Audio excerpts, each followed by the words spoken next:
Hey guys, tonight we journey way back to a time before sunscreen, before smartwatches, and very definitely before Postmates.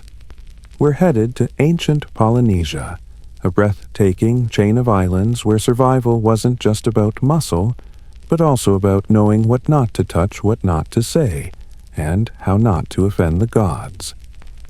And, spoiler alert, you probably won't survive this. You're not dropped gently into paradise, no. You're plunked down right onto a beach of dazzling white coral sand where the sun is already roasting your pale modern skin like a marshmallow left too close to the campfire. The air is thick, humid, and buzzing literally with insects that see your fresh scent and soft skin as a 5-star buffet. No SPF. No hat, no shade in sight. You squint at the sky, which has the nerve to be achingly beautiful, while also trying to cook you alive. So, before you get comfortable, take a moment to like the video and subscribe, but only if you genuinely enjoy what I do here. And tell me where you're listening from and what time it is there. I love knowing where in the world we're all drifting off together. Now dim the lights, maybe turn on a fan for that soft background hum. And let's ease into tonight's journey together. You're sweating already, and not attractively. Not in that slow cinematic glisten. No, this is a dripping, shirt-clinging, salt-in-your-eyes kind of situation. You try to find cover, but there's no dense forest canopy nearby. Just scrubby trees and rough black lava rocks radiating heat like angry stovetops. The Polynesians. They're fine. They're used to this. Their skin is bronzed, their movements graceful, and they wear minimal but purposeful clothing. Strips of tapa cloth made from softened bark perfectly fitted to allow airflow. You, meanwhile, are dressed like someone who accidentally time-traveled while on vacation. Jeans, maybe. Sneakers. Socks. Oh no, the socks. They were white once. They're now muddy wet and slowly boiling your ankles. You glance around for help, hoping someone will toss you a coconut or at least a palm leaf. But no one's rushing over. You're the strange newcomer, and, frankly, you look like you might burst into flames. One woman raises an eyebrow and mutters something under her breath. You're not fluent, but based on the tone, it's probably not "Welcome, sweet child of the stars." The sun doesn't just shine here, it dominates. It commands. It dictates what you do when you move, and how long you can stand still without melting into the earth. Modern beach vacations don't prepare you for this kind of solar tyranny. Historians still argue whether ancient Polynesians used any form of early sun protection, though some suspect certain plant oils or mineral pastes may have served as primitive sunscreen. Too bad none of those are offered to you. Instead, you're left to improvise. You rip off your shirt and try draping it over your head like a sad, damp turban. It does almost nothing. You find a broad leaf, hold it like a parasol, and immediately drop it when you discover it's home to several squirming bugs. You wander along the coast hoping for a breeze. There's a breeze all right, but it's hot, like someone breathing on you after sipping tea. The ocean glitters temptingly, and you think maybe a swim. But hold on, not so fast. These waters are home to coral that can slice your feet open like butter. Not to mention lurking creatures like moray eels, and, yes, the occasional reef shark. Polynesians knew when and where it was safe to swim. You, however, can't even tell if the tide is coming in or out. You dip a toe in and yelp. It's colder than expected, but it only takes a moment to become addictively refreshing. You sink into the waves, letting them cradle you briefly, blissfully, until your back starts to sting. You forgot the sun reflects off the water. Congratulations, you're now cooking from both sides. By midday, your body is giving up. Your skin feels like it's been wrapped in hot sandpaper. Your head pounds. Your lips cracked. Your enthusiasm dying. Polynesians worked around the sun. They fished early, built shelters during the cooler hours, and napped at midday in the shade. But you're marching around like a confused iguana. A boy passes you balanced easily on one foot as he shimmies up a tree. In under a minute, he's tossed down 3 green coconuts and slides back to the ground without a scratch. You approach eyes hopeful, throat parched. He stares at you, then hands you one. Victory. But then you realize you don't know how to open it. There are no pull tabs on coconuts. No helpful straw holes. You whack it against a rock, then another, getting nowhere except messier and more frustrated. The boy watches silently, then finally takes pity and splits it expertly with a sharpened stick. You drink deeply, finally, hydration. The coconut water is sweet and life-giving. You thank him with a nod and a mumbled, mahalo. He squints, half amused. That's Hawaiian. This isn't Hawaii, a fun tidbit. Ancient Polynesians sometimes used fermented coconut sap to make a mild alcoholic drink called kava, which had sedative properties. Don't get excited. You're not getting any. That was for special ceremonies, not sweaty newcomers who just insulted the language. And now comes the real kicker. This is still morning. You haven't eaten. You haven't rested. You haven't even seen the worst of what this climate can do to an unprepared outsider. There's a reason early European explorers marveled at Polynesian toughness. These islands weren't just remote, they demanded respect. You're learning that the hard way. So you sit on a rock, thoroughly scorched clothing soggy, and dignity eroding. A child offers you a woven fan with a grin. You accept it gratefully and start waving. It helps. Slightly. But then you look up. The sun is still high, the sky painfully blue, and somewhere nearby someone is preparing a meal. You're going to need food. Real food. But brace yourself, because in Section 2, breakfast is not what you're used to. You're hungry now, truly, deeply, viscerally hungry. That swim may have cooled you down a bit, but it also torched through the last of your breakfast reserves, which consisted of, what, a granola bar on the flight here. Maybe a banana you left in your bag that now smells like compost. None of that matters anymore. Your stomach is growling like a feral pig, and you'd give anything for a slice of toast. With jam. And coffee. Hot, overly caffeinated coffee. But you won't find any of that here. Instead, you're led by your helpful but still silent coconut-splitting friend toward a small gathering under a tree. The people there are relaxed, sitting cross-legged on woven mats. They nod in greeting, but no one jumps up to usher you to a buffet. There is no buffet. There is, however, a large wooden bowl full of grayish paste. You eye it with suspicion. Someone hands you a small carved scoop. It's your turn. You lift a portion to your mouth and, okay, wow. That texture. It's soft, yes, but also sticky, and somehow gluey. It tastes like the earth had a baby with wet cardboard. You're eating poi mashed taro root. A staple food in Polynesia, it's rich in carbs and nutrition, but absolutely zero flavor unless you grew up with it. And you tragically did not.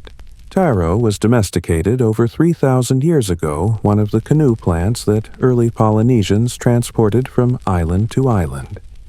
It's hardy, dependable, and grows well in wet paddies. But it's also what you might call an acquired taste and Right now, your taste buds are not feeling very adaptable. You smile weakly and try to nod in appreciation. Someone claps your shoulder. Another person laughs lightly at your scrunched-up expression. They know. They've all done this. But you're the guest, and in Polynesian culture, sharing food is sacred. To refuse would be rude. So you take another bite. And another. Your mouth has become a paste museum. Then comes the protein, finally, something your body understands. But don't get too excited. It's not bacon or a tofu scramble, it's fish. Raw, freshly caught, still glistening. Likely ahi or tuna. And yes, this part is actually pretty good. The salty, rich flesh slides over your tongue and almost makes you forget the taro sludge. But then you notice the dipping sauce, a blend of fermented seawater, crushed seaweed, and something vaguely nutty. It's funky, bold, not exactly sriracha. You try to smile, but you're chewing so cautiously it looks more like a grimace. And you're still hungry. That's the kicker. The food's there, but it takes time. Meals aren't about inhaling calories. They're about ritual patience and connection. And also, you're learning chewing. A lot of chewing. Historians still argue whether the Polynesians introduced fermentation as a deliberate preservation technique, or if it evolved out of necessity in the humid climate where food spoiled fast. Either way, you're the one chewing slightly fermented taro while trying not to look surprised at the occasional crunch of sand. You glance at your hands. They're covered in the paste. There are no napkins. Someone gestures toward the sea. You go wash your hands in salt water like it's no big deal, which here it isn't. And while you're at the shoreline, you spot something being carried in by two strong-looking men. It's a woven basket the size of a coffee table, and inside, roasted breadfruit. You've read about this.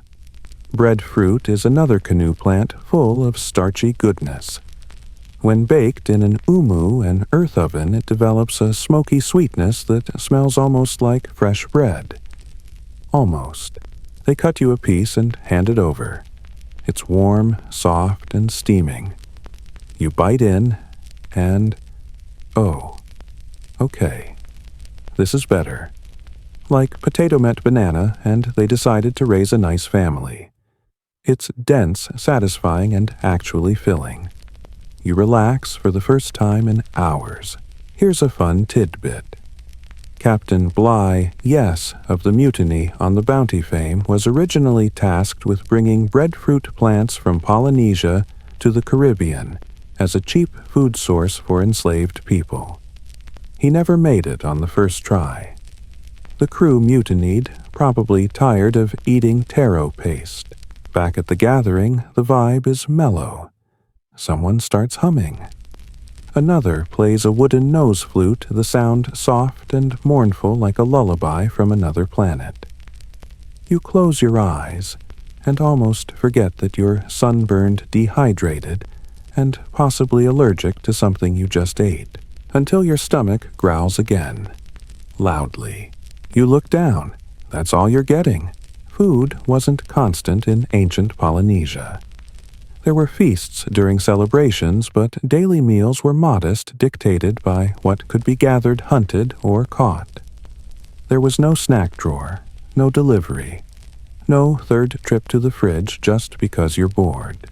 You're now feeling what countless generations felt before you, the slow satisfaction of a simple meal, followed by the creeping realization that it won't quite be enough.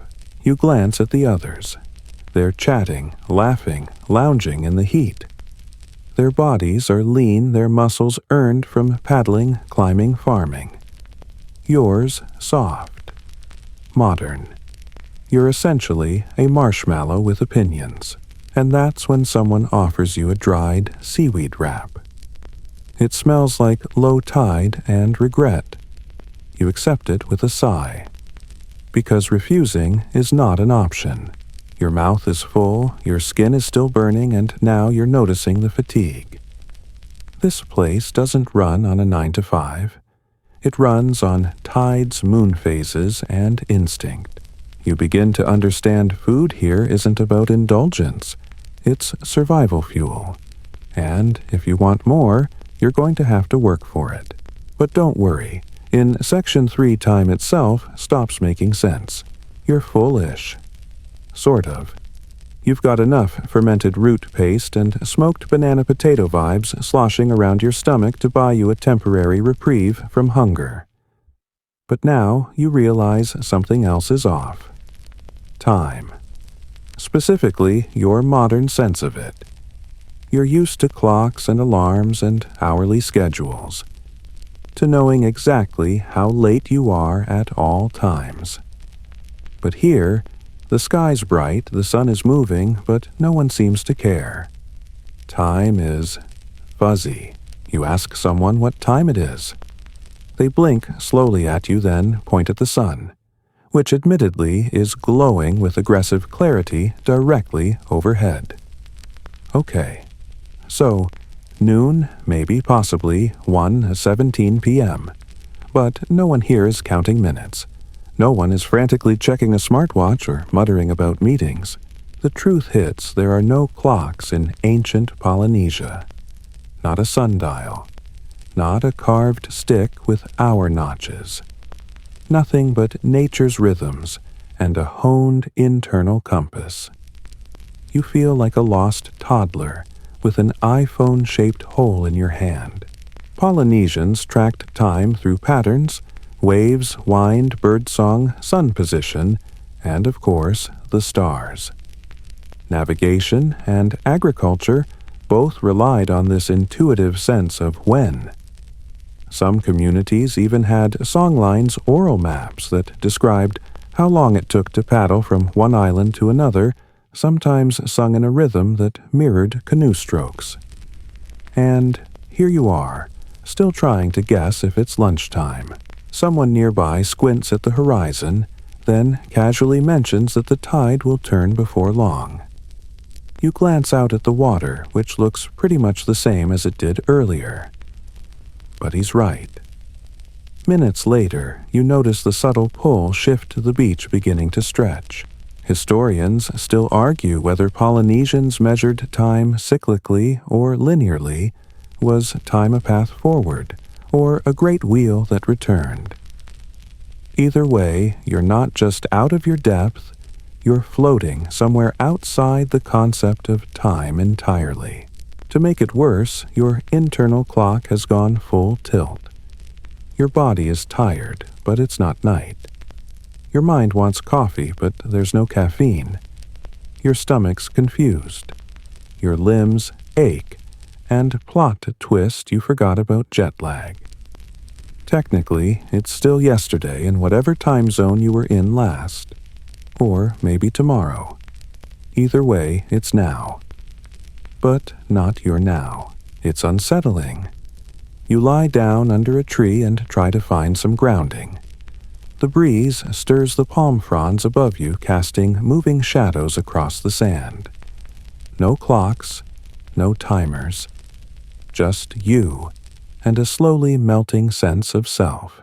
And then, just as you're starting to drift, someone wakes you up. Apparently, it's time to do something. What that something is, no one says. You're just expected to follow. You drag yourself upright and stumble after your host group, still barefoot, still sticky, still time-disoriented. You pass the shoreline again, where a few men are weaving fishing nets with stunning precision. The cords look like they're made from hibiscus fiber twisted so fine, it's hard to believe they're strong enough to hold even a sardine. But you don't stop to ask. Everyone's on the move. Where are they going?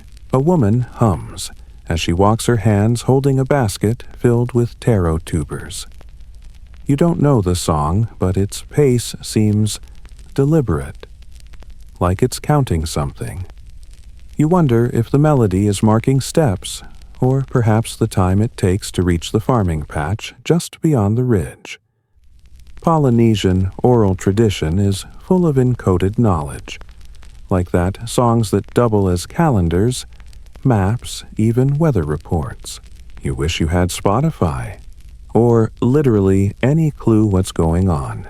There are no bells to mark the hour, no horn, no call to prayer. But still, everyone seems to know exactly where they should be and when. You, on the other hand, are just trying to not trip over tree roots. Back in your world, you plan your day in 15-minute chunks. Here, you're starting to learn that some days are built around when the fish bite, or when the fruit ripens, or when the moon is high enough to bless a ritual. Not arbitrary units, but lived rhythms. A fringe theory fringe because it's hard to prove suggests that Polynesians may have used shadow clocks, not carved but remembered. That is, they knew how long a task should take, based on how far their own shadow moved while doing it. Whether true or not, it's more than your Apple Watch can handle right now. You make it to a hilltop and look around. The view is astonishing. The ocean is endless, a shimmer of silver and blue. You see another island far off in the haze. Someone mentions they'll sail there next week. No ferry schedule. Just wind current and ancestral memory. You stare at the sea, trying to imagine planning your week like that. No planner, just gut feeling and cloud shape.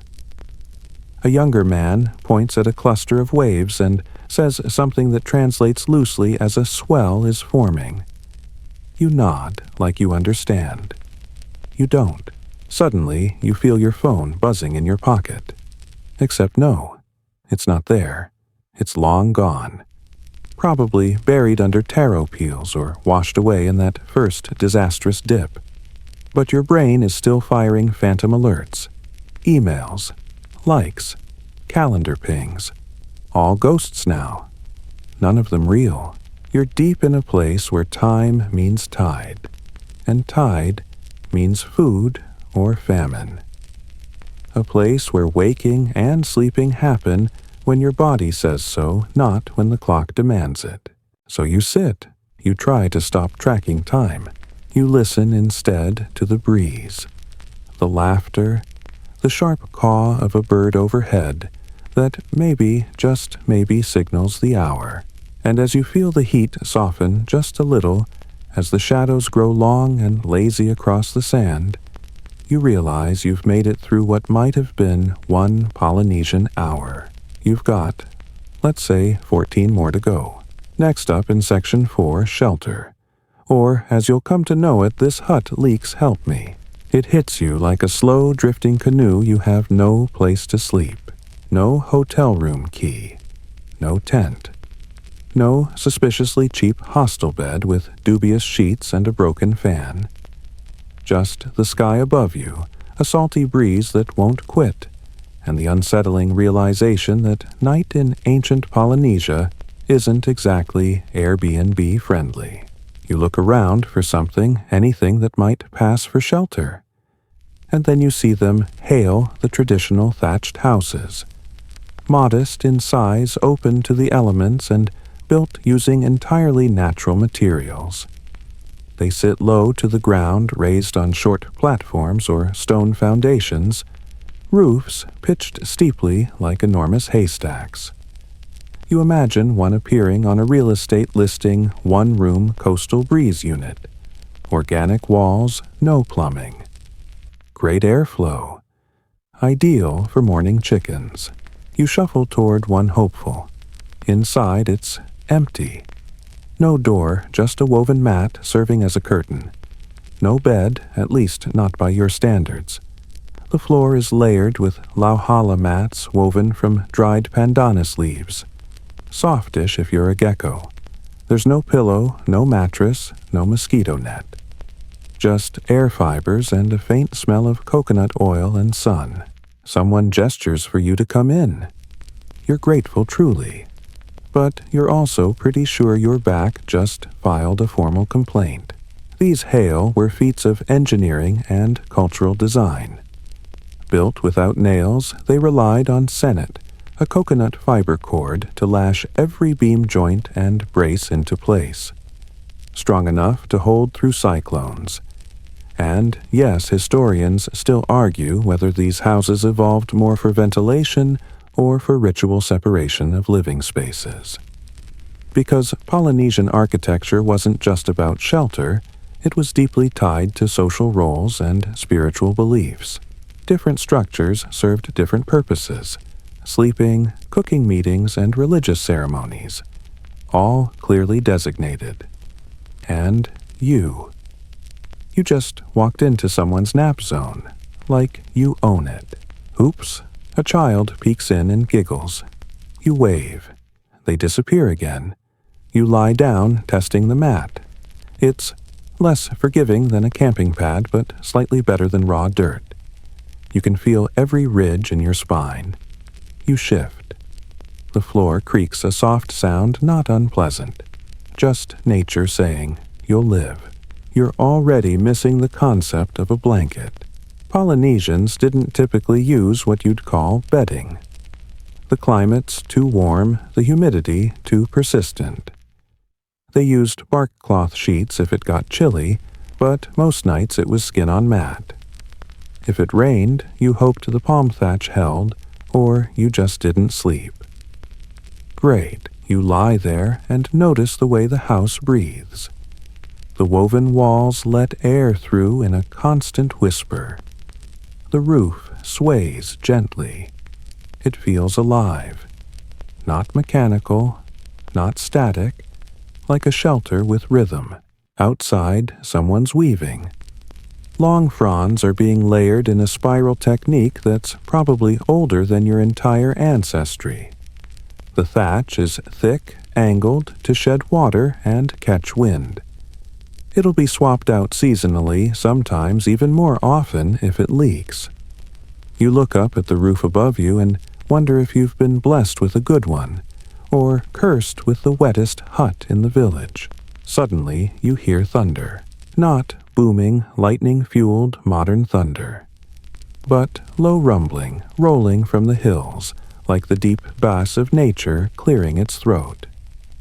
Everyone outside moves quickly, casually, covering stored baskets and checking their shelters. No panic, just muscle memory. Rain's coming. You realize too late that you left your bag, your only possessions, outside. You rush out. It's already too late. The first heavy drops hit like thrown pebbles. Warm but merciless. You dash to cover soaked in seconds. Welcome to tropical rain. There's no umbrella. No raincoat. You're wrapped in natural fiber, which is now acting more like a sponge than a barrier. Inside, the hail, water begins to spatter gently through the thinner sections of the roof. You move your mat. The rain finds you again. You sigh and move it once more. It becomes a dance. You, the mat, the leaks. Remember that frond roof construction. Well, the one above you may have missed its last seasonal upgrade. People laugh lightly nearby. They've been through this. They know the spots where the rain comes through and where it doesn't. You're discovering them with your face. Fringe theory time. Some researchers believe Polynesian builders used secret water test ceremonies to determine the best trees for framing, tapping them for resonance, or checking the drip line after a sudden rain. Whether it's true or just wishful archaeology, you sure wish they'd tested your roof. You curl up and attempt to dry off. Your clothes cling to you like soggy regret. There is no fire in your hail because that would be a serious hazard. Cooking happens in a separate structure entirely, always outdoors, for both safety and spiritual reasons. Fire is revered, and controlling it requires knowledge and ritual, not something you possess at the moment. As the rain continues, you think about how these people endured it. No tarps, No Gore-Tex, just resilience and adaptation. They didn't try to stop the rain. They just worked with it, made peace with being wet. You, on the other hand, are mentally drafting a letter to your future self. Always bring a poncho to the past. Eventually, the rain slows. It doesn't stop, just quiets into a soft hiss against the earth. The hail smells like damp leaves and burnt driftwood now. You don't know if it's comforting or just swampy. Your eyes begin to droop. You close them. A rooster crows in the distance for no apparent reason. It's not dawn. You make a mental note to speak to that rooster. Politely, firmly, possibly with a restraining order. And as you lie there, your spine realigning into a prehistoric curve, you realize that the concept of home was never about walls. It was about shelter from storms, from sun, from whatever life threw down from above. These people built that without nails, without plans, without Google. You, on the other hand, are 50% water and 100% done. Tomorrow, you'll be expected to help build one of these hail yourself. But that's a future you problem. For now, in this quiet, damp, bird-filled cradle of palm and fiber, you sleep. Up next in Section 5 work, sweat, tools that bite back. You wake up not gently, not gradually, but with a stick poking you in the ribs. It's not aggressive. It's purposeful. A tap-tap from a kid whose job apparently is to rouse the village sleepers. No snooze button. No choice. Just one very persistent child, and a community that starts moving when the light does. You groan softly, roll over onto a mat that now smells like warm grass clippings, and realize you've got to work today. And not work as in checking emails while sipping a cold brew. Not even yard work. No, today is ancient Polynesian communal Labor Day. And you, lucky time traveler that you are expected to pull your weight. Never mind that you have no idea what you're doing. Never mind that your upper body strength is somewhere between paper towel and feral squirrel. Someone hands you a tool, a hefty chipped adze, carved from basalt, and lashed to a wooden handle with coconut sennet. It's sharp in a don't-drop-it-on-your-foot kind of way. No plastic. No safety grip. Just dense volcanic stone and quiet expectations. You're going to help build a canoe. A real ocean-going waka, the Polynesian symbol of movement, power, and ancestral reach. It's already half-carved from a felled breadfruit tree, its wood, soft and fragrant sap, still weeping slightly from the cuts. You stare at it. It's beautiful. It's intimidating. It will absolutely not forgive your clumsy hands. First lesson of Polynesian labor. It's communal. That means no one works alone, but also no one slacks off. Everyone has a role, from the small children carrying water to the elders who oversee and bless the work. You are a weird outsider who has been assigned to watch then do. You watch. The older men strike the wood with rhythmic, precision-shaving curls of fragrant bark, away working with the grain like they were born inside the tree. You try to copy them. Your first swing sends your tool bouncing off at the wrong angle and straight into the dirt. A few polite chuckles follow. Second swing slightly better. You make a dent. Progress. Historians still argue whether odds shapes were standardized across island groups, or if they reflected regional traditions. What's certain is that each tool was handmade, often personalized and treated with immense respect. It was an heirloom, not a hardware store impulse buy. You, though, you're just trying not to split the hull in half. An elder adjusts your grip without a word. You nod, grateful. Your palm blisters almost instantly. Sweat forms rivulets down your spine. The sun's barely climbed, but the humidity wraps around you like a hot, wet blanket. Your hair sticks to your face. Your shoulders ache. But you keep swinging. This is the rhythm of Polynesian craftsmanship, slow, exacting, patient. No rushing. The waka isn't just a boat, it's a living vessel. Trees were chosen through ceremony, felled with chance and carved with intention. And it could take weeks, months, sometimes years. You carve for what feels like half a day. In reality, maybe an hour. Your hands are swollen. Your back is staging a protest. A teenage girl sharpens your adze with a block of coral, never breaking eye contact. She is 100% better at this than you. Someone hands you a gourd of fermented coconut water. It smells slightly like old socks. You drink it anyway. Hydration trumps dignity. After your brief foray into woodwork, you're reassigned, probably out of pity, to the loei, the irrigated taro patch. Now, taro is a staple crop here. It's starchy, nutritious, and temperamental as a cat in a thunderstorm. Growing it requires mud patience and a serious lack of attachment to cleanliness.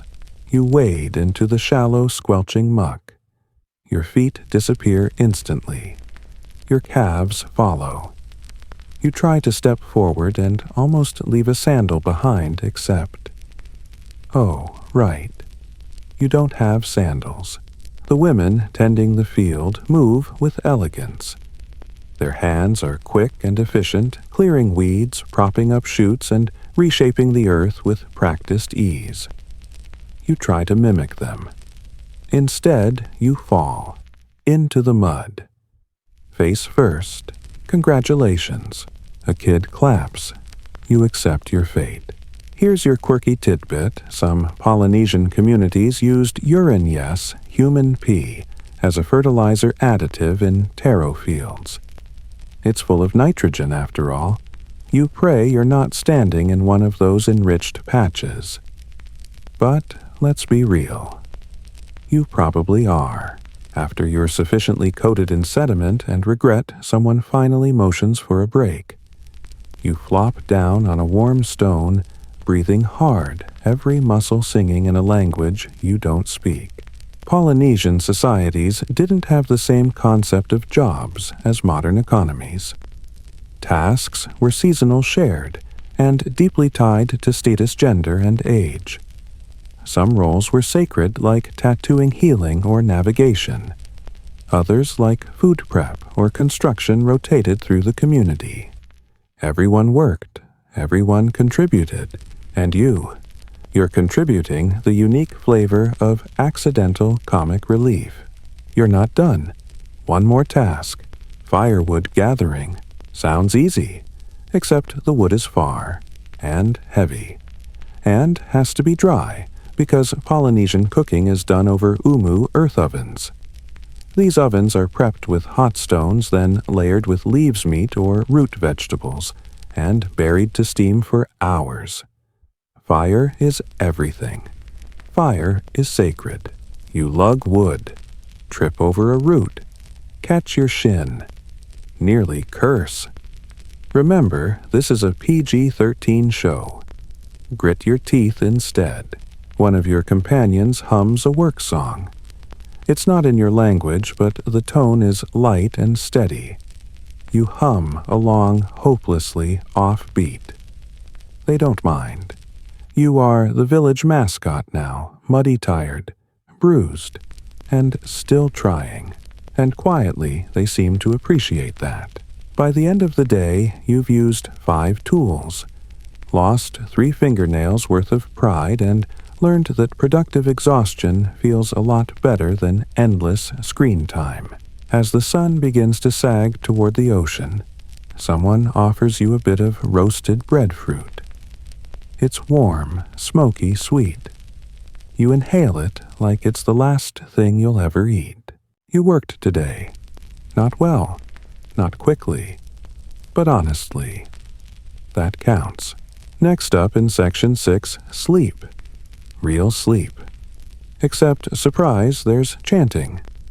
And pigs. You lie back, muscles trembling, every joint convinced you've committed a crime against your own body. The sun has officially disappeared, swallowed by the horizon in one long golden gulp. And with it went any last illusion of comfort.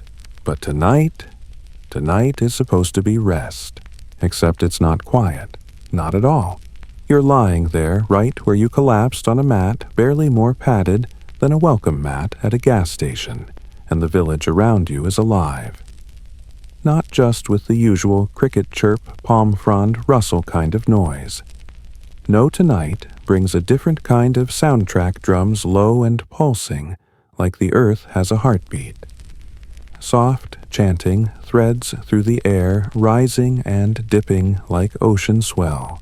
And then there are the pigs, actual pigs, snorting, grunting, occasionally squealing like they've just been denied a second helping of poi. You didn't think pigs could sound that dramatic, but here we are. Polynesian villages raised them in pens or let them roam semi-freely, and apparently some of them are parked about 3 feet from where your ears are trying to achieve REM sleep. You roll over. Someone's lighting a small oil lamp outside, a flickering glow from a carved-out coconut shell. The scent of burning kukui nut drifts through the night air, rich and nutty, mixing with the faint aroma of fish and damp wood. You breathe it in. Kind of peaceful. Kind of campfire by the sea. Then someone starts chanting again. Polynesian chanting, or oli, isn't just performance, it's history prayer, genealogy and status all wrapped up in melody. It can mark anything from a child's birth to the dedication of a canoe. And tonight, it's honoring the start of a fishing expedition leaving at first light. That means prayers, invocations, and recitations of ancestral names so long and intricate they make your high school chemistry notes look like haikus. You sit up a little curious. The chanter is older face sharp in the lamplight body, swaying with the rhythm. You don't understand the words, but the cadence, the way it curls and snaps like a whip made of vowels, keeps you hooked. Each line is a breath, a beat, a bridge between then and now. Some scholars believe that oli were encoded memory devices, allowing Polynesians to pass down oral histories for generations with astonishing accuracy. Others argue the structure varied so much between islands that some chants were more flexible, evolving with the speaker.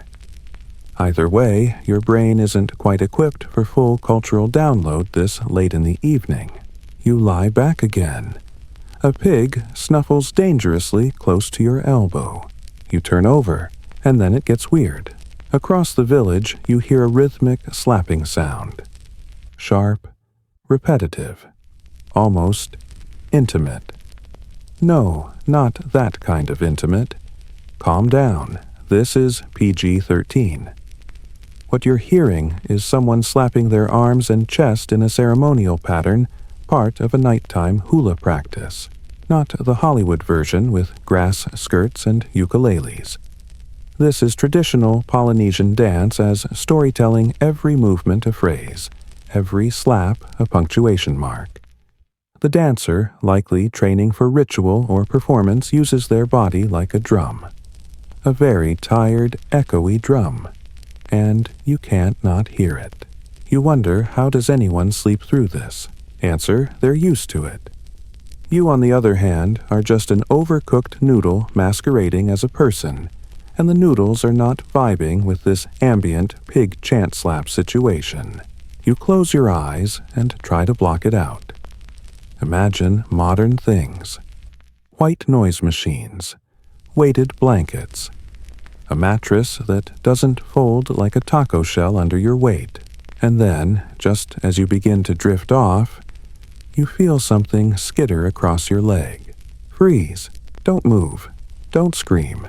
It's small, light, probably just a gecko, or a large ant, or a cursed spirit in beetle form who's to say, you slowly flick your foot. The thing vanishes into the night with a whisper of dry legs on mat. You exhale and start itching. Everywhere. Suddenly, every hair on your body is aware of being on your body. You're pretty sure you've developed a heat rash just from existing. Polynesians didn't use bug spray, obviously, and mosquitoes weren't native to most Pacific islands until outsiders brought them in. So, depending on your unlucky geography, you might be safe. Or not. Tonight, you're somewhere in the not-safe zone. You slap blindly at your calf. The Oli chanting has slowed now. The rhythm is gentler. People are turning in voices, softening. One final slap dance echoes off the trees and fades into crickets. You think about how sleep in this world isn't solitary. It's communal. Everyone nearby breathes the same air, hears the same sounds, shifts under the same woven mats. Privacy doesn't exist in the way you're used to. Even dreams might feel collective. Somewhere nearby, someone is snoring. It's deep, confident snoring. You feel envious of their peace, and slightly homicidal. You adjust your limbs into something approximating a fetal pose.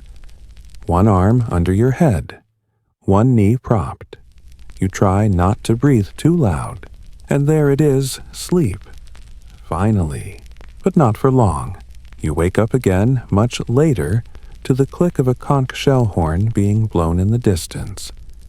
It's a low, mournful sound that rattles inside your chest like a memory you never had.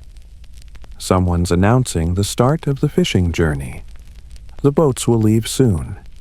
And in Polynesia, that means the entire community stirs. You groan. You weren't invited. But now you're awake. Again, you peek out of the hail.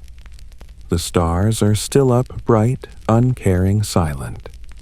People move like shadows, preparing gear, hauling nets, whispering.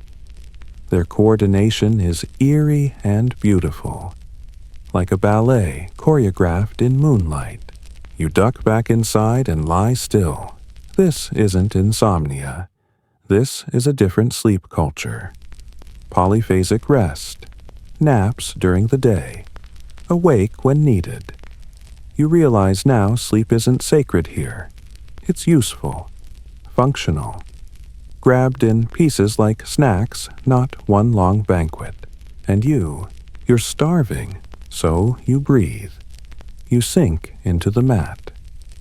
The pig is quiet now. The dancer has stopped. The Oli fades. Finally silence. Next up in Section 7, canoes, oceans, and the terrifying art of not getting lost. You wake not because it's time, but because the earth itself seems to exhale. The village is quiet now. Real quiet, like the pause between waves. A pinkish light creeps across the sky, and you shuffle out of your sleeping hail, bleary-eyed and stiff. Your knees crack like cheap wood. The pigs are gone. The chanting has stopped. But the boats are already halfway down the shore. You jog, well hobbled toward the beach where the morning air bites at your skin with surprising chill. And there they are, the waka. Sleek, twin-hulled canoes lined up like patient beasts at rest, their outlines just beginning to glow in the new sun. Men and women move quickly, efficiently, loading supplies, checking lashings, tying bundles of banana leaves and dried fish. You approach one of the smaller vessels. They wave you over, not to join, but to carry more bundles from the tree line. You're a land creature today. Still, you're mesmerized. These aren't boats in the way a kayak or a dinghy is a boat. These are voyaging canoes, narrow-balanced, engineered to survive the Pacific's mood swings. They can hold dozens of people, chickens, pigs, baskets, and water gourds, and still glide like water spiders across the swells. And here's your mainstream historical fact of the day. Polynesians were among the greatest navigators in human history. Long before compasses, long before sextants, they crossed thousands of miles of open ocean using nothing but stars, swells, seabird patterns, and an almost supernatural memory. Think about that. You're still using GPS to find the nearest gas station, and these people were casually sailing to islands you couldn't spot without a telescope. The navigator stands barefoot in the sand, squinting at the horizon. His face is lined like tree bark. You don't speak his language, but you know he's not guessing. He knows where he's going. He feels it. And here's where things get both fascinating and terrifying. Because Polynesian navigation. It's not charts and compasses. It's an embodied art. It lives inside people. And it starts with one chilling principle: you never look back. Once you set sail, the land behind you disappears. You navigate by what's ahead. Stars, wave patterns, sun, angle, cloud shapes. The idea is you always know where you came from, because you're carrying that place in your mind. You've memorized the sky map. You know where the currents should feel rough, where the stars should rise when seabirds should appear, and the waka it sings. Literally. The ropes creak, the hull slaps rhythmically, and you feel every vibration through your feet. Navigators lie on the bottom of the canoe, feeling the swell patterns against their bones. They call it atak, a kind of mental GPS where islands stay fixed in the mind and you move around them, not the other way around. Historians still argue whether this technique was purely intuitive or had a defined mathematical structure. Some even debate whether such long voyages were planned or just happy accidents that involved drifting, surviving, and settling. But modern experiments with traditional boats have proven the skill was real. You don't accidentally find Hawaii, or New Zealand, or Easter Island. Not unless you're following a map written in stars. The canoe you're helping with is for short fishing voyages, not full migration. But it still follows the same principles. The sails are made from woven pandanus leaves, stiff and crinkling in the breeze. No nails, no glue, just coconut fiber ingenuity and centuries of know-how. You're handed a gourd of fresh water and asked with gestures to help hold the hull steady as they launch. The canoe rocks with the tide, ready to leave. The navigator climbs aboard, nods once, and just like that, it glides into the blue. No countdown, no radio check, no good luck charm besides the sky itself. You stare at the horizon. There's nothing out there, not even a shimmer. And yet they go, confident, steady, like the ocean owes them a favor. You wonder, would you survive even 10 minutes out there? You try to imagine it, sun pounding your skull. No shade, the salt wind skinning your lips. The constant movement messing with your balance and no bathroom in sight. Just bird's water. And maybe, if you're lucky, a driftwood log to talk to when the solitude sinks its claws in. Now picture that for weeks. Some voyages between islands took over a month. With no GPS. No idea if the island was still there, or if your calculations were off by a degree or two. A difference that could mean missing the target by hundreds of miles. That's the kind of math that keeps you humble. And here's your quirky tidbit. One technique involved watching for specific cloud formations that only occur above land. Certain puffy, high-stack cumulus clouds form over warm islands even when they're still too far to see. Spot one of those, you change course. That's your breadcrumb. And then there's the birds. Polynesians used frigate birds and terns like living compasses. Release one if it flies upward and circles you're out of luck. If it flies in a straight line, follow it. It's going home. And you better hope it's not on a long lunch break first. You think again about what this means. To get in a canoe paddle out past the reef and keep going without backup, without supplies for failure, isn't just brave. It's borderline cosmic faith. Faith in your elders. Faith in the stars. Faith in your own two hands and the rhythm of waves no textbook can teach. Back on shore, the beach is almost empty now. The sun is climbing. The morning feels still. A few children chase each other with sticks. Someone's already preparing the next meal over an umu, the smoke curling like a lazy signal to the sky. You sit on a rock watching the last waka shrink into the distance. It's just a speck now, a splinter of memory slipping into the ocean's wide mouth. Would you survive a day as a Polynesian navigator? Not a chance. But you'd admire the heck out of one. Next up in Section 8. Religion, ancestors, and the gods who might smite you if you sneeze wrong. The sun climbs higher now, crawling toward noon with lazy, humid certainty. You sit on the edge of the village, half-shaded beneath a frond-roofed awning, sipping water from a coconut shell and hoping it'll stop sweating before you do. But peace. Oh no, that's gone. Because today is sacred, and you're not sure if you're dressed or behaving appropriately. You see, in this world, religion isn't a weekend activity. It's not an hour of hymns followed by a pancake breakfast. It's everything. Every coconut you crack open, every fish you catch, every word you mutter under your breath. It all exists inside a spiritual web. And the gods. They're not far-away, throne-sitting sky entities. They're close, personal, sometimes clingy, sometimes jealous. You stand slowly, dust off your knees, and notice a group gathering at the edge of a sacred grove. Tall trees, thick vines, the air under their canopy darker and cooler. In the center of the space is a raised stone platform, the mare or heiau, depending on the island chain. This is not a playground.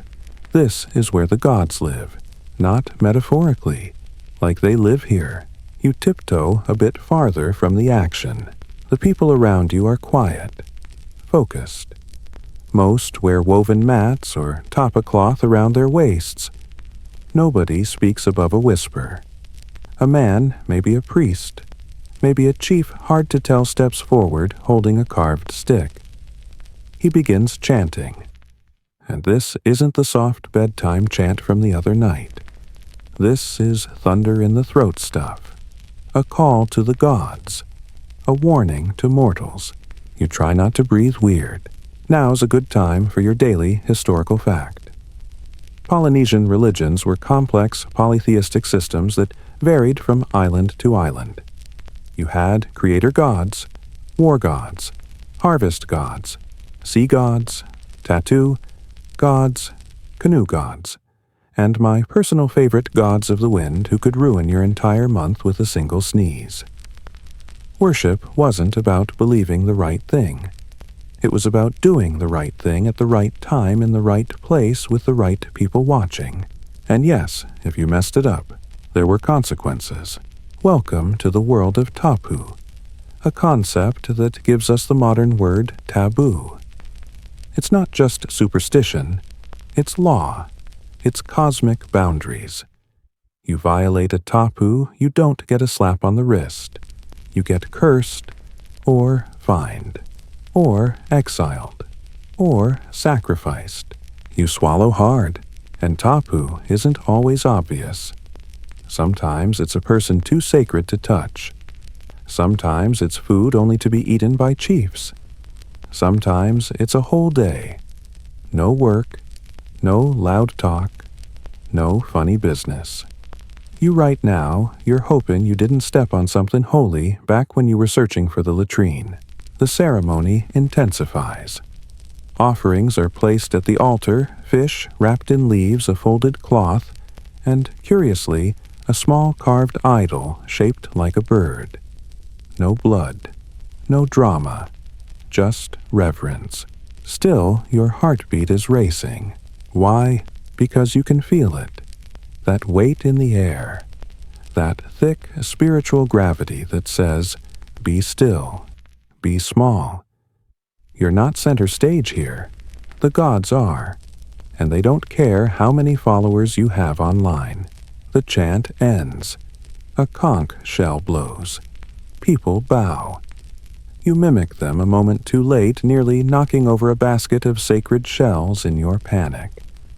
Someone eyes you. You look away, and here comes your quirky tidbit. Some Polynesian islands believed that ancestor spirits lived in the trees. Not poetically, in a literal sense. If a certain grove had a feeling it was respected, protected, cut one of those trees without permission.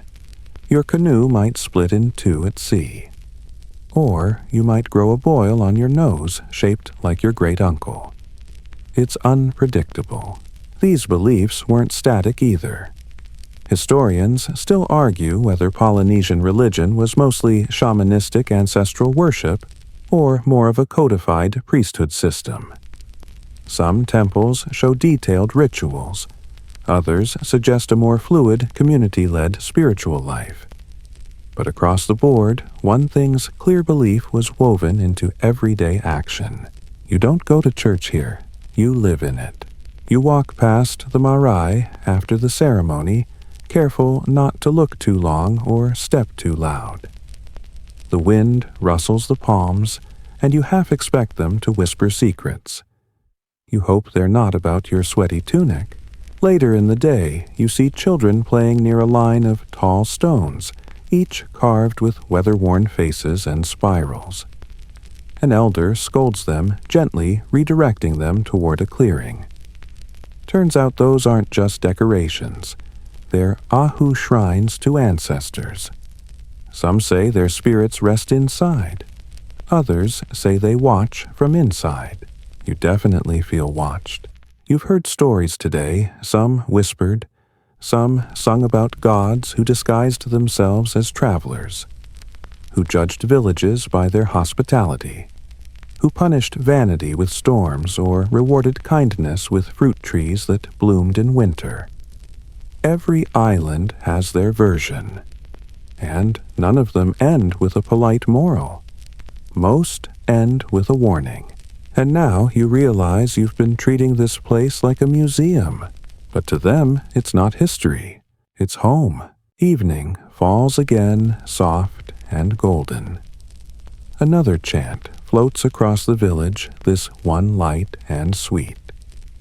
A prayer of thanks, maybe. Or a lullaby to the gods. You sit with your legs crossed, eyes on the stars, wondering which of them might be watching you back. Wondering if any of the gods out there are amused by your sunburn and bad posture. You don't know their names. You can't pronounce half the chants. But still, for one moment you feel part of the rhythm. Not quite included, but not excluded either. Just acknowledged. And that's enough. Next up in Section 9. Meals, fermentation, and the great coconut-based betrayal of your gut. Your stomach has started whispering threats. It's been doing this since midday, but now it's getting personal. The kind of growls that echo. The kind that make small children look up from their chores and animals tilt their heads. You've had exactly 2 coconuts and something that might have been taro paste since breakfast. And while your spirit is full of ancestral awe and navigational admiration, your belly is plotting a mutiny. Lucky for you, it's dinner time. You wander toward the smoky heart of the village. There's no kitchen, no gleaming countertops or sizzling stoves, just a central umu or earth oven dug into the ground and lined with hot stones. Around it, people are unwrapping bundles of steamed leaves with practiced ease. You catch a whiff of something warm and starchy. It smells promising. You kneel near the fire pit, trying not to get in anyone's way. You've learned that lesson. A young woman hands you a folded banana leaf. Inside is a soft mound of something grayish-purple. You poke it cautiously. It jiggles. This, dear listener, is poi mashed taro root that's been pounded mixed with water and sometimes allowed to ferment just enough to acquire what polite food critics might call a tang. You scoop some with your fingers and take a bite. It's not pizza. It's sticky, subtle, earthy, like cold mashed potatoes had a mysterious cousin who lives in a swamp. But it's filling, comforting even. And if you want to survive here, you're going to need to make friends with taro because this is the carb king of Polynesia. Mainstream historical fact time. Taro was a staple crop across Polynesia, cultivated in irrigated paddies and regarded as sacred. In many cultures, it was considered a gift from the gods, or even an ancestor itself. The first taro plant, according to some origin myths, grew from the body of a stillborn godchild, making it not just food, but family. So yeah, show some respect when you eat it. Next to you, someone tears into a chunk of roasted fish, crispy on the outside, flaky on the inside, and beautifully unseasoned. Salts not always used liberally here, and hot spices. Forget it. Your taste buds are not on vacation. They're in training. A basket of fermented breadfruit makes the rounds. You take a piece before you know what it is. It smells challenging, like cheese that's had a rough week. You nibble, instant regret. Your eyes water. Your throat tightens. Somewhere deep inside your stomach laughs like a villain in a soap opera. This, friend, is the starch-based betrayal your digestive system warned you about, and yet they love it. It's an acquired taste, sure, but it fills the belly and carries cultural weight. Think of it as the sourdough starter of the Pacific, but with a little more funk and a lot less Instagram appeal. A man beside you slurps from a hollowed gourd. Curious, you lean in. He grins, offers you a sip. You hesitate. Mistake. This is kava, a drink made from the root of the kava plant, pounded into pulp, mixed with water, and strained through. Well, let's not discuss the filter. The taste, earthy, bitter, with a hint of dirt tea. But within minutes, your tongue starts to tingle, and your muscles go limp in the best way. Not drunk, just gently unraveling. It's used in rituals, ceremonies, peacemaking, and now apparently in your evening routine.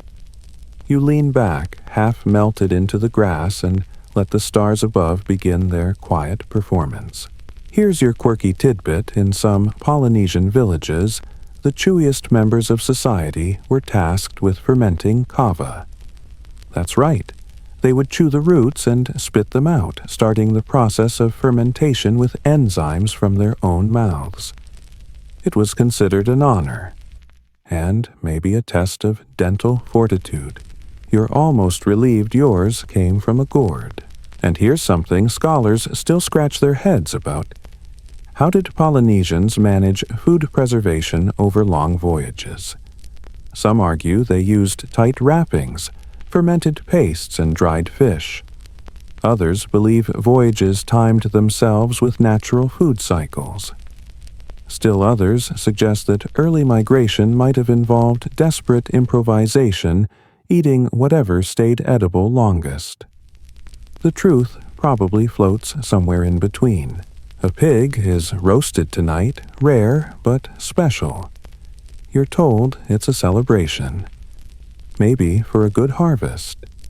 Maybe just because the gods were quiet today.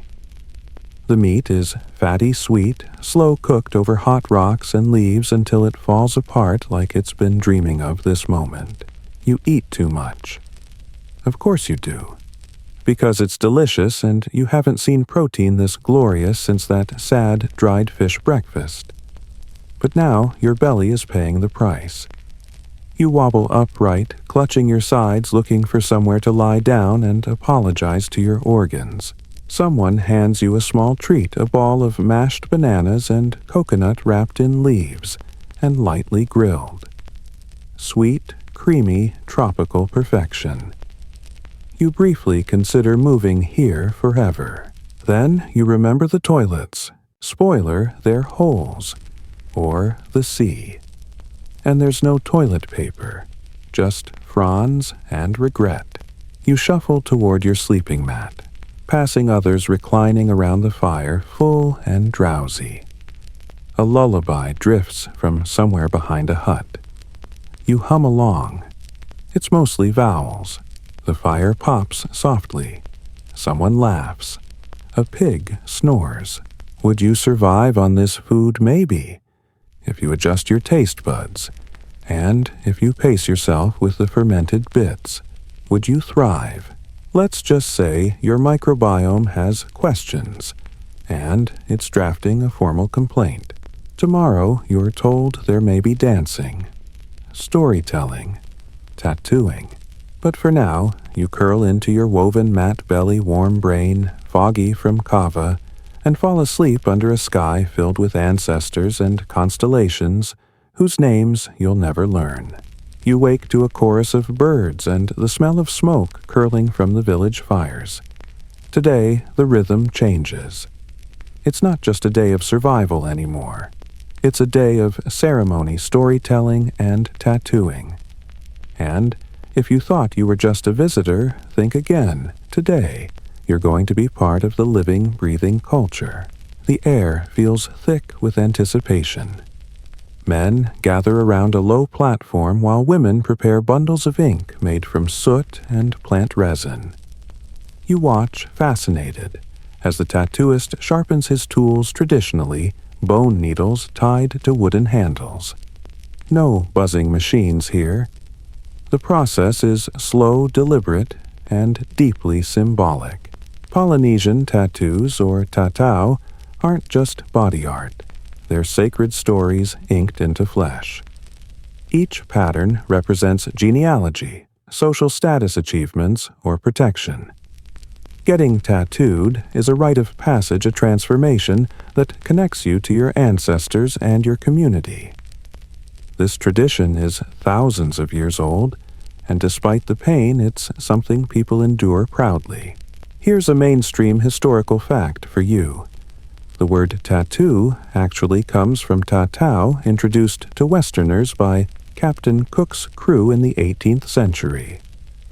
Those early encounters popularized Polynesian tattooing, but the meanings behind the marks remained a mystery to outsiders for a long time. You observe the tattooist's steady hands. His skin is a living canvas of swirling designs that tell stories you'll never fully understand. Historians still debate the exact symbolism of some motifs. Were certain patterns linked to specific deities, or just markers of tribal identity. The ambiguity keeps the tradition alive, allowing each island to add its own unique twist. Meanwhile, the village storyteller begins his tale, his voice weaving a tapestry of gods, heroes, and the origins of the islands themselves. You listen closely as he recounts the voyage of Maui the demigod, who pulled islands from the sea with his magical fishhook. His exploits are part myth, part history, and part bedtime story, to keep children wide-eyed with wonder, and maybe just a little afraid of being swallowed by the ocean. There's laughter gasps, and even a few dramatic pauses that you don't fully grasp but enjoy nonetheless. The oral tradition is the heart of Polynesian culture. Written records came much later, so every story told tonight is a vital thread in the fabric of identity. Your turn comes. You're offered a chance to try your hand at storytelling, but all you can manage is a clumsy imitation of the chant you heard earlier. The village chuckles kindly, and you promise yourself to practice before next time. As the sun dips low, the sound of drums fills the air. The village gathers for a haka, a traditional dance performed to honor ancestors, celebrate victories, or challenge rivals. The energy is electric. You can feel it vibrating in your chest. The movements are fierce, precise, and hypnotic. The performers' faces are painted, their voices raised in a powerful chorus that echoes across the shore. You try to join in, but quickly realize your arms and legs have their own agenda moving, in ways that elicit amused glances rather than synchronized rhythm. Still, the experience leaves you exhilarated and exhausted. The day ends with a communal feast laughter and stories shared under a blanket of stars. You feel for the first time since arriving a genuine connection, not just as an outsider looking in, but as someone who has glimpsed the soul of this ancient world. Would you survive a day like this? Maybe if you could keep up with the dances and the tattoos. Would you thrive? That's a different story. Tomorrow you'll face the ocean again. But tonight you rest wrapped in the stories and spirit of a people who live history every day. The ocean calls again, but today it feels different. Not the vast, unknowable expanse of the earlier voyage, but a familiar friend, sometimes fickle, sometimes fierce, but always central to life here. You stand on the shore barefoot in the hot sand, watching canoes glide like sleek dolphins over the turquoise water. Fishing is more than a meal. It's a dance with nature and the divine. Your host hands you a woven net and points toward the reef. The water is warm, clear, and alive with movement, bright parrotfish flashing colors like underwater jewels. Schools of shimmering minnows darting in perfect synchrony. Polynesian fishers used a variety of techniques, spearfishing with sharpened bone-tipped spears, stunning fish with coconut husks soaked in toxins, and crafting intricate traps from coral and rocks. Some methods were so precise they avoided overfishing, a kind of ancient sustainability. Impressive, considering no one had a smartphone to remind them to take only what you need.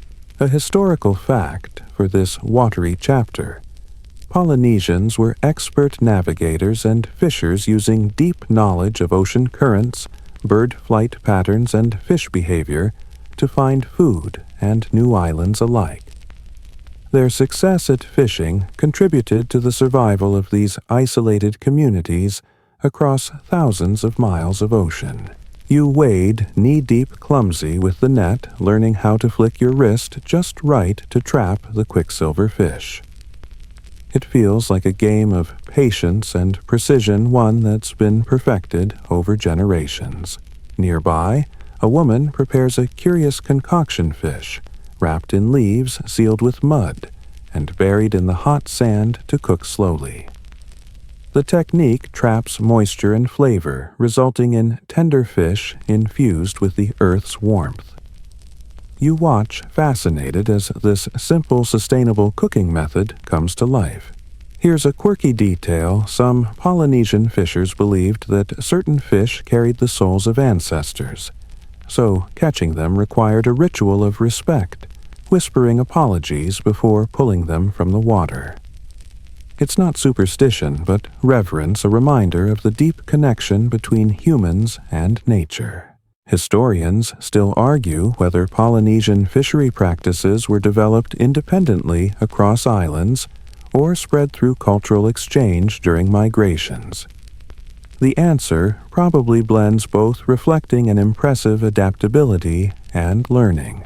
You manage to catch a small reef fish, and pride swells despite your shaky technique. You take a moment to respect the creature, then help prepare it for the feast. As the sun dips, the village gathers again around the fire. Tonight, fish is the star of the meal, accompanied by freshly gathered seaweed and roasted root vegetables.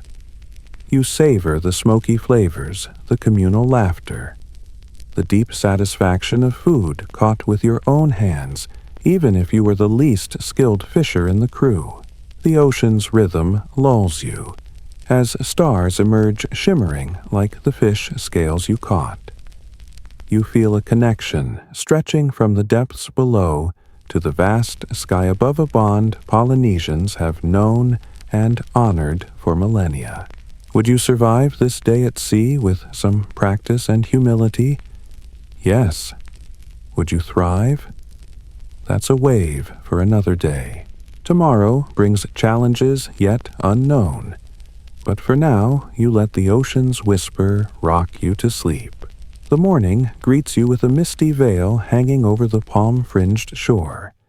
And today, your journey takes you deeper into the village's craftsmanship, an art that's as much about survival as it is about beauty.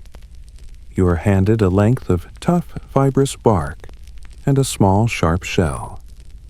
The task, to create a piece of cloth, or tapa, the quintessential Polynesian textile made from beaten mulberry bark. The process is slow and rhythmic, soaking, pounding, stretching, until the bark softens into a paper-thin fabric.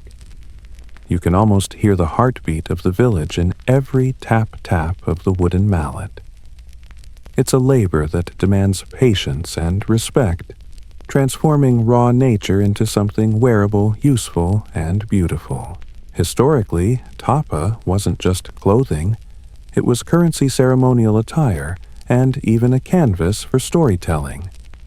Each pattern, painted or stamped on the fabric, held meaning, social rank, family heritage, or mythological scenes. You can't help but admire how something so humble, just bark and pigment, carries the weight of identity. Here's a quirky tidbit: some tapa designs were said to be inspired by dreams. A weaver might see patterns in visions and then painstakingly recreate them, turning sleep into wearable art. So next time you struggle with a design idea, blame your subconscious. It's been inspiring Polynesians for centuries. As you struggle to beat the bark evenly, an elder watches and smiles.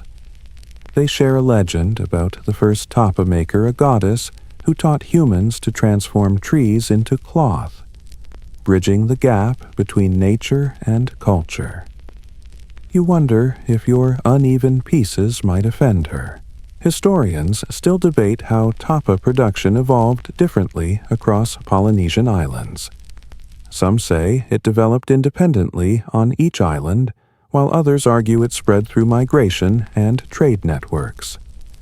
Either way, the variations show remarkable creativity and adaptation to local resources. Next, your focus shifts to wood carving, another vital craft. You hold a chisel-shaped tool and try to carve a simple design into a soft piece of wood. The village carver works beside you, creating a tiki figure, a stylized human form believed to house ancestral spirits. The carvings aren't just decoration. They're spiritual guardians, a constant reminder of unseen forces watching over daily life. You notice the precision, the symbolism in every curve and notch. Each tiki has a distinct face reflecting unique lineage and power. It's craftsmanship fused with belief, and you're humbled by the skill. Later, the village gathers to make outrigger canoes, masterpieces of engineering and art. You marvel at how they carve massive logs with stone adzes, carefully attaching outriggers to balance the sleek hulls. These boats are the lifeblood of Polynesian navigation and fishing, allowing voyages over thousands of miles. Would you survive crafting these tools and vessels with sore hands and determination? Probably. Would you thrive? It depends on your patience and your ability to avoid chopping off a finger. As the day ends, you wear your tapa cloth proudly, a badge of honor earned with sweat and laughter. You settle by the fire, watching the village elders exchange stories about the stars that guide their canoes and the trees that feed their families. Tonight, your dreams are filled with bark patterns and carved faces weaving the past and present into a quiet promise that culture, like the ocean, flows endlessly, connecting you to something much larger than yourself. Dawn breaks with a sweet, salty breeze, carrying the promise of another ocean adventure. Today, you're invited to learn the secrets of Polynesian navigation, an ancient art that's more than just following stars. It's a sensory symphony of waves, winds, wildlife, and sky-guiding voyagers across thousands of miles of open ocean without modern instruments. You stand at the edge of the shore, watching the elders prepare a double-hulled canoe, its sleek wooden hulls shimmering in the morning light. This vessel is a marvel of balance and design, perfect for the long voyages that shaped Polynesian history. As you push off, the world shrinks to the rhythm of the waves and the vast sky above. The elders teach you to read the stars, each constellation a waypoint in the great ocean highway. You learn to sense the swell patterns, subtle undulations, revealing the presence of distant islands or changing weather. A historical fact, Polynesian navigators could travel thousands of miles across the Pacific with nothing but their eyes, intuition, and experience. This skill allowed for the colonization of some of the most remote islands on Earth, long before Europeans ventured into these waters. Here's a quirky detail: some navigators memorized entire star maps using chants and stories, a kind of cosmic rap battle passed down orally. These star paths weren't just practical. They were poetic, rhythmic, and alive, blending navigation with culture. As the day unfolds, you discover how birds play a crucial role in navigation. Spotting certain seabirds flying low in specific directions signals land nearby. Watching the color of the water and the direction of the winds also offers clues. It's an ancient GPS finely tuned to nature's signals. Scholars still debate exactly how much Polynesian navigation relied on instinct versus learned technique. Some argue it was a systematic science taught rigorously. Others believe it was more intuitive, passed down through generations of storytellers and star watchers. You try your hand at reading the waves, but mostly end up dizzy and seasick. The elders laugh kindly, reminding you that it takes a lifetime to master these skills. You're just a humble student on a vast ocean classroom. By sunset, you return to the shore heart, pounding with awe and exhaustion. You see the island from a new perspective, not just as a place to survive, but as a node in an intricate network of ocean paths, stories, and stars. Would you survive a navigation voyage like this? With practice, perhaps. Would you thrive? Only if you could listen to the ocean's whispers without losing your lunch. The night settles gently as you lay down the stars. Now, friends guiding you through dreams filled with endless blue horizons and whispered secrets of the sea. Today, the village is alive with sound. A celebration is unfolding, and you are invited to join. the air vibrates with the deep pulse of drums, the sharp notes of nose flutes, and the harmonious voices of a choir weaving together ancient songs. This is the heartbeat of Polynesia music, as a living, breathing expression of identity, history, and connection. You find yourself in the center of a circle, clapping hands and trying to follow the rhythm. Your attempts sound more like a herd of confused crabs than a symphony, but laughter and encouragement keep you going. A fascinating fact. Polynesian music often features complex rhythms and polyphonic singing styles that have fascinated ethnomusicologists for decades. These songs weren't just entertainment, they were vital for ceremonies, storytelling, and preserving history. The music carried messages across generations encoded in melody and rhythm. You're handed a small pate drum, a hollowed log struck with sticks. The beat is deceptively simple, but demands precision and heart. As you tap along, you feel a primal connection, the kind that reminds you music is one of humanity's oldest languages. Here's a quirky tidbit. Some Polynesian dances mimic animal movements, like the fluttering wings of a frigate bird or the graceful sway of a coconut palm in the wind. These dances aren't just performances. They're storytelling in motion, preserving myths and honoring nature. Historians still debate how Polynesian music evolved. Was it an independent invention on isolated islands, or did it spread and diversify through migration and trade? The answer is complex, but the diversity across the Pacific reveals a rich tapestry of cultural exchange. As the sun sets, you join the dance circle. The haka, a dance of challenge and unity, rumbles through your bones. The movements are fierce and joyous, pushing you beyond your limits. You laugh breathlessly, knowing your coordination has improved, but is still hilariously lacking. The evening ends with a lullaby sung softly around a dying fire. You close your eyes, the rhythms echoing in your chest, the voices blending with the ocean breeze. Would you survive this day of music and dance with some bruised fingertips and aching legs? Yes. Would you thrive? That depends on your willingness to let go and embrace the chaos. Tonight, you sleep wrapped not just in tapa cloth, but in the songs and stories of a people whose lives are poetry in motion, their history sung and danced beneath endless stars. The final day dawns soft and golden, and you feel the weight of the journey, the tastes, sounds, and stories now woven into your skin like a second tattoo. Today is about reflection ritual and the quiet moments that keep ancient traditions alive. You start with a simple task, preparing kava, a ceremonial drink made from the root of the pepper plant ground and steeped in water. The taste is earthy, slightly bitter, and surprisingly calming. The drink is more than just refreshment. It's a bridge between the living and the spiritual world, consumed to honor ancestors and seek guidance.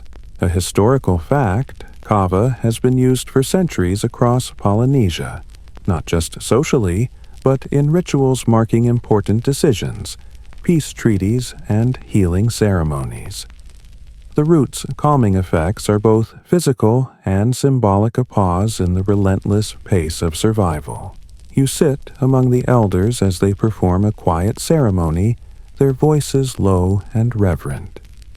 The ritual involves offerings, chants, and the passing of the kava bowl each sip, connecting you deeper to the island's spirit.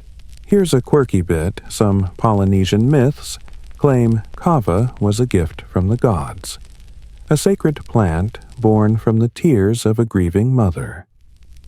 Whether myth or metaphor, it shows how deeply woven kava is into the fabric of island life. Historians still argue about the exact origins of kava and how its use spread throughout the Pacific. Some suggest it came from New Guinea. Others believe it was developed independently on multiple islands. What's clear is its cultural importance remains steadfast. Later, you join a quiet walk along the beach barefoot on warm sand, collecting shells and smooth stones. The rhythm of the waves soothes your mind, and you feel a profound sense of calm. The island no longer feels foreign. It feels like a part of you. You recall the tattooed warriors, the skilled navigators, the storytellers who kept legends alive with every word. You remember the dance, the feast, the stars. You think about the resilience it takes to live here, how every day is a lesson in patience, respect, and adaptation. Would you survive a lifetime in ancient Polynesia? Maybe with grit and grace. Would you thrive? That's a gift earned through generations, handed down like a precious canoe through the waves of time. As the sun sets on your final night, the village gathers once more. There's no grand farewell, just a shared understanding, a silent acknowledgement that you've become part of this ancient ongoing story, however briefly. You lie down beneath the vast Pacific sky, feeling the pulse of the island, the ocean, and the ancestors all around you. This place, this time, has changed you gently, irrevocably, and as you close your eyes, the island whispers its last lullaby, carrying you softly into dreams of endless horizons and whispered histories. Now, as your eyelids grow heavy and the night deepens, imagine the warm ocean breeze brushing softly against your skin, the faint crackle of firewood mingling with the distant calls of night birds. Let the steady rhythm of waves lapping the shore slow your breath, inviting calm to wash over you like the tide. You've journeyed through time and tide, walked ancient paths of bark and stone, felt the pulse of drums and stars. And though you may never live as they did the spirit of Polynesia, the patience, the reverence, the unyielding connection to nature and community lingers with you now, a quiet companion as you drift toward sleep. Remember survival. There wasn't just about strength or skill, it was about listening, learning, and belonging. And in this quiet moment, you belong here too in the hush between waves, the soft glow of firelight, and the vast welcoming night. So let your mind float gently, carried by these images and sounds until all that remains is peaceful stillness. Sweet dreams, traveler.